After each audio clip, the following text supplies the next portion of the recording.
Welcome back to Altcoin Alley's Friday Focus.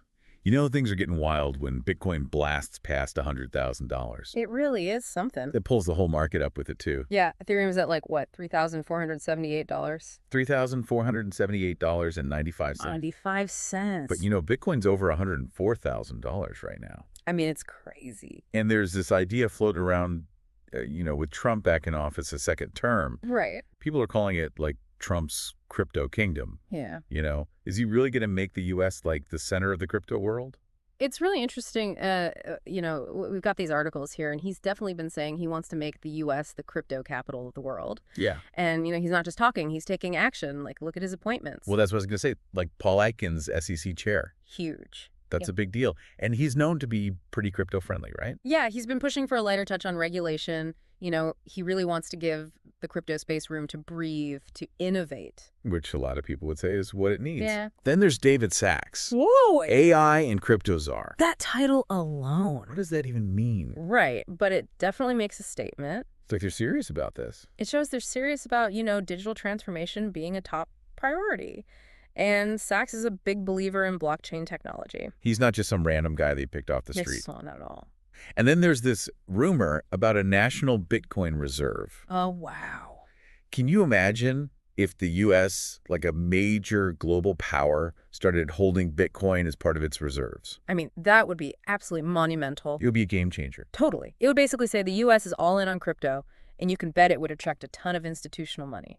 Well, that's the other thing. It's not just retail investors anymore. It's like all these big institutions, the hedge funds, pension funds, they're all getting in on the action. Yeah, the fear of missing out is real. Yeah, the FOMO is real. And some analysts are even predicting Bitcoin could hit $400,000 by the end of 2025. It sounds crazy, but when you think about it, with a pro-crypto administration potentially clearing up all the regulatory uncertainty, well... It's not impossible. Not at all. Anna Gomez, a digital asset strategist at Global Alpha Partners, she said that if the U.S. embraces crypto, we could see unprecedented levels of capital flow into the market. Wow. Yeah. It's not just Bitcoin, though. Ethereum's been surging, too, and it's playing a bigger and bigger role in the world of DeFi and NFTs.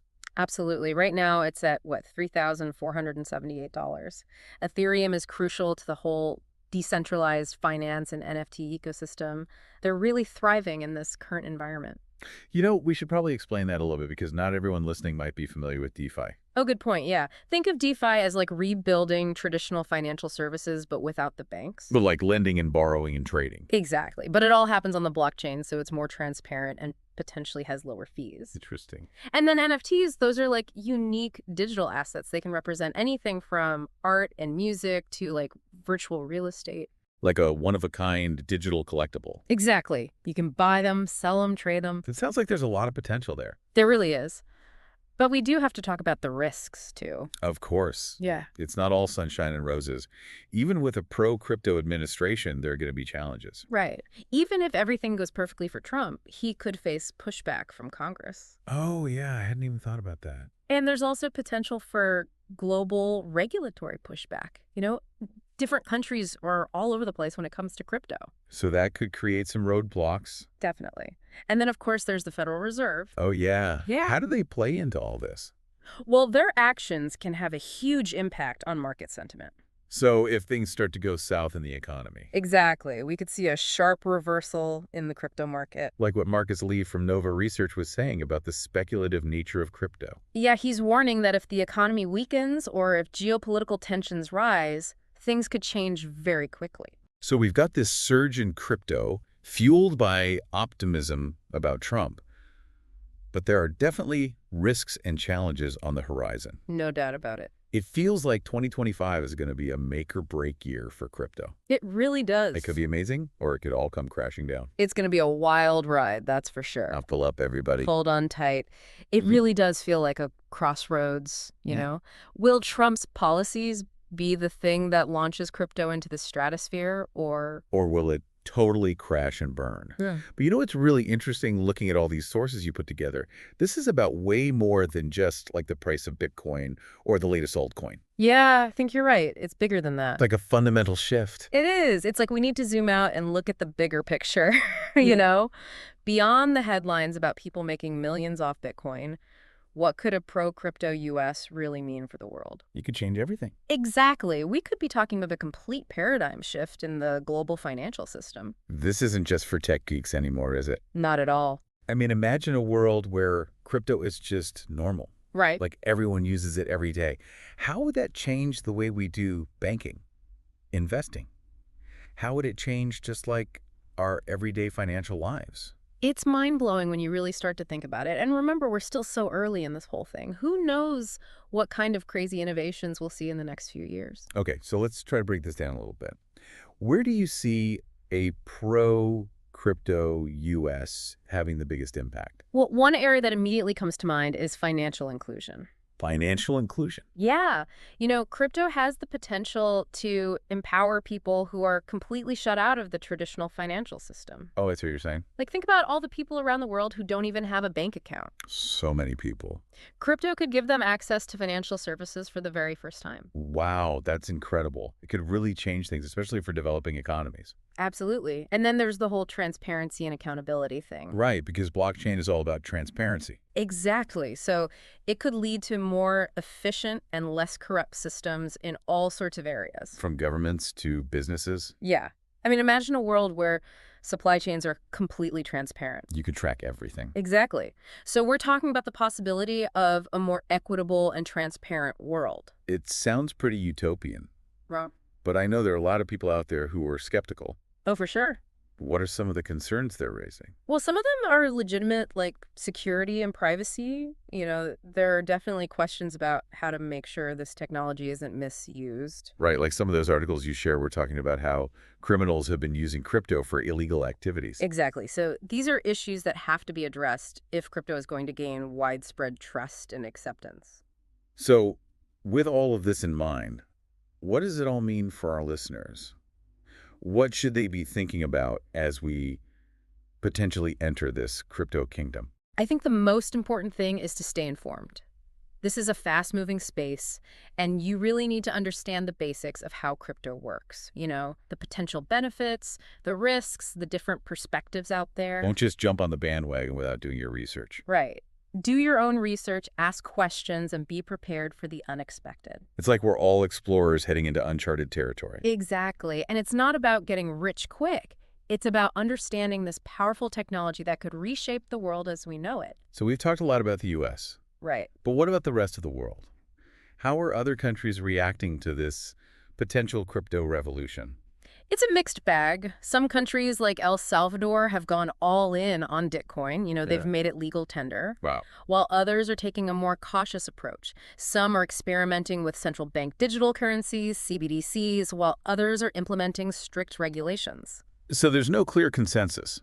What do you think will determine which approach wins out? That's a tough one to call. There are so many factors at play, but I think public adoption will be key. If people embrace crypto and start using it in their daily lives. Governments will have to adapt. Exactly. They won't be able to ignore it or suppress it. It's like a tug of war between the old guard and the new disruptors. Exactly. And the outcome of that tug of war will have a huge impact on the future of finance technology, even society as a whole. So what can our listeners do to prepare for this potential future? Should they be buying Bitcoin, investing in DeFi, or just sitting tight and watching how things unfold? No, I'm not a financial advisor, so I can't give any specific investment advice. Of course. But I'd say education is key. The more you understand about crypto, the better equipped you'll be to navigate this complex and rapidly evolving landscape. Knowledge is power. Absolutely, especially in a field like crypto. One thing I'm curious about is the ethical side of all this. Oh, yeah. I mean, crypto has the potential to disrupt power structures and redistribute wealth. But there are also concerns about inequality and access. What are your thoughts on that? That's a great point. The ethical implications of crypto are really complex. It's not all black and white. Right. On the one hand, crypto could empower individuals and level the playing field. But on the other hand, it could also exacerbate existing inequalities if access is limited to certain groups. Or if it's used to exploit people. Exactly. So we need to be mindful of both the potential benefits and the potential pitfalls. It's a double-edged sword.